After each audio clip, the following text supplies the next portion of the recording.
Samantala, kasunod ng direktiba ni Pangulong Ferdinand Marcos Jr. na alisin sa consumers ang system loss na sinisingil ng Meralco, naglabas ng kautusan ng Energy Regulatory Commission na sa Meralco na ibalik ang nasa higit 9 bilyong pisong refund para sa mga consumers nito. Narito ang balita ni Catherine Landicho. Inatasan ng Energy Regulatory Commission o ERC ang Manila Electric Company o Meralco na ibalik sa mga consumer ang kabuuang 9.5 billion pesos matapos matukoy ang sobrang nakolektang singil sa kuryente.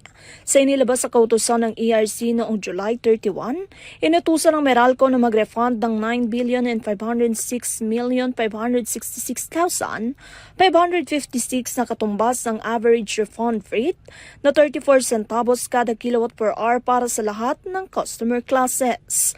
Ayon sa ERC, dapat may isa katuparan ng refund sa loob ng 6 na buwan o hanggang sa tuluyang maibalik ang buong halaga ng mga apektadong customer. Nagugat ang desisyon sa mga aplikasyon ng Meralco para sa pag-aproba at pagkumpirma ng true-up calculation ng actual weighted average tariff para sa panahon ng buwan ng Enero hanggang Hunyo noong taong 2025 at buwan ng Hulyo hanggang Disyembre noong taong 2025. Inatasan din ng Meralco na ilagay ang refund bilang hiwalay na entry sa buwan ng bill ng mga consumer na may label na awat o refund o collect. Bukod dito, obligado ang kumpanya na magsumite ng kanilang buwanang compliance report sa ERC tuwing ika-30 buwan hanggang sa ganap na may balik ang lahat ng sobrang nakolektang halaga.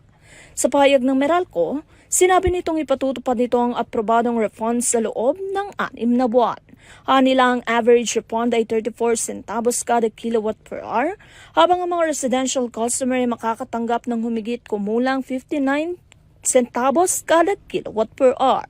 Idinagdag pa ng kumpanya na makikita ang refund bilang hiwalay na line item sa buwanang bayarin sa kuryente ng mga consumer.